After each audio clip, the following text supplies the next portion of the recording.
In this video, I'm going to talk to you about model building techniques, comparing models, and using the Stepwise method in SPSS.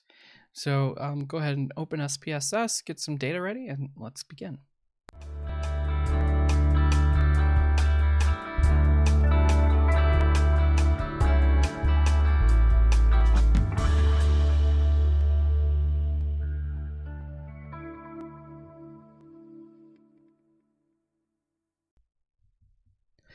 All right, so I'm using data from the PISA exam here. And the first thing is that there's a couple of different ways that you can build models. And one of them is to sort of compare them in a hierarchical way in which you take a model and then slowly add variables to it and compare those against one another so that each successive model sort of encompasses everything that's involved in the first model. So I'm going to do this in sort of a simple way with just looking at two different models as a linear regression. So if we look at a linear regression here, and let's say we're going to look at outcome measure of students' math achievement. We can include a measure of SES, gender, whether home language differed from that of the assessment, whether they enjoyed math. And we want to see if this model that we've been using here in the past few videos differs any from if a student has confidence in solving an equation. So one thing we can do is click this next button here. So here it says block 1 of 1. We click this next button and we put the exact same model in again, ESCS, female, language, enjoy math, and then we add confidence at the end. And in order to make sure that we can compare these correctly, what SPSS is going to do is compare the model fit indices, in this case R squared, as one of those measures of fit. So we're going to check this R squared change box. And if you're wanting to look at all the other descriptives here, you can, or outcomes here, output, you could check these boxes as well that I talked about in some previous videos. But this is the small change that we're going to make in this case, is that R squared change. And when you do that, and I'm going to click OK here, you're going to see two different lines in all of these outputs, one for each of the two different models that we created. So you'll see here that in model 1, it shows variables entered, enjoy math, language, female, SES, and these are entered backwards from how we enter them. And then in model 2, confidence was entered, and it's showing only confidence because that's the only new variable that was entered. All right, so in the model summary here, we can see the R squared value, or the adjusted R squared, originally 0.241, now it's 0.317. And then R squared change gets added. So 0.241, of course, is there in the first model because it's comparing it to a model with nothing in it. And then 0.075 is how much R squared changed by. So in other words, all it's doing is subtracting the R square values here and finding the difference between them. And then over here, it's showing you how much the F score changed by and whether or not that difference was statistically significant or not. So this is telling us that it is, but remember, we have quite a large sample size here, so that could be influencing the statistical significance of these values. And then if we go down to the ANOVA table, it also has 2 rows in it showing that each of the 2 models is statistically significant. So the change of adding the confidence variable, it added 7.5% additional variability explained in the R squared change, and that model is also statistically significant. And then when we go down to the coefficients table, we now have a second row that shows the confidence variable included at the bottom, so we can look at the coefficients and each of the variable statistical significance within those two different models to help us make decisions about whether to include or not.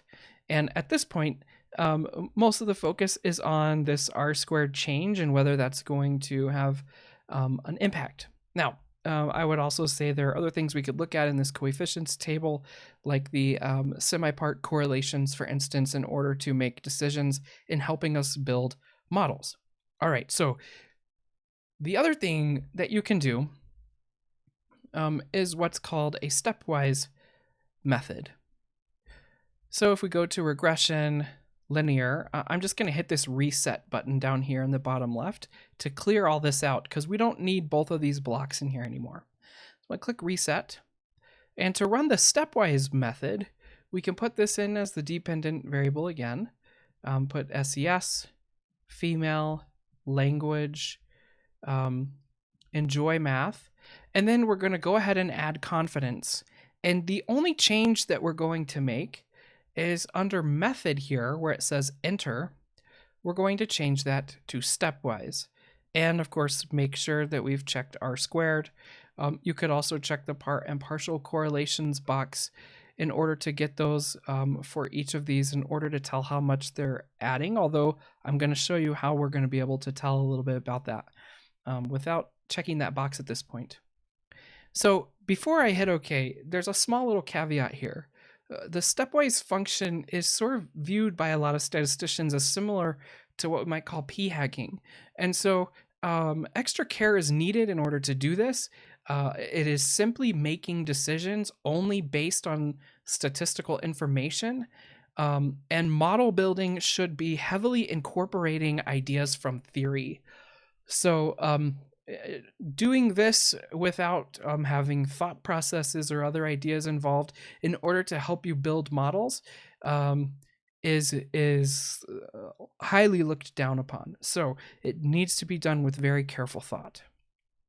All right, so if we click OK, we're going to see that the output looks a little different now. So what this is doing is at every different step, it adds one variable to the model, and it adds the variable that is going to most improve the previous model. So in this case, the first model only included SES. The second model added to that the confidence variable, and then female was added, and then language was added, and then enjoy math was added. So the model 5 is the model that includes all of those variables. So if we quickly scroll down to the coefficients table, you'll be able to see this more directly. So here's model 1, only thing in there is SES. Model 2 has SES and confidence. Model 3 has SES, confidence, and female, and so on to the last model that finally includes all of the variables that we put in at the beginning. And so when we look back up at this model summary table, we see the R² value for each model and the R² change, how much R² changed by based on the previous model. So it's literally a subtraction of model 2's R² minus model 1, and then model 3's R² minus model 2. And you'll notice here it looks like R² changed by 0. That's not true. It's just rounding off to 3 decimal places. So it's actually something more specific. And if you were to look at, say, the semi-part correlations, you would probably be able to see what changed there, because the language difference was added at number 4. You can see here number 4 has a letter D next to it. If you look at D, the predictors are SES, confidence, female, and language difference. So we could look at the semi-part correlation in model number 4 for language difference and square that semi-part correlation, and it would tell us the same number of how much it changed by, and it would be show a little bit more decimal points there. So as you can see, even though the changes were pretty small here at the end, the change in the F-score here is showing that it was a statistically significant change. So we have to take that into account of how much change is practical versus statistically significant. Is it practically significant? So I'm going to leave that decision making up to you. So we had a change of about 8% additional variability explained by adding confidence. Then we had an additional 0.3% explained by adding female, and then pretty minuscule amounts for adding language and enjoy math at those steps. Then, of course, you see the ANOVA table. All of those models are statistically significant. And then the coefficients table that we looked at a little bit ago, showing what this looks like for every single one of these. So that's a couple of different options that you can use as you're considering the model building process and comparing models to one another. And that is it for this video. I hope that it's been helpful for you, and I'll see you next time.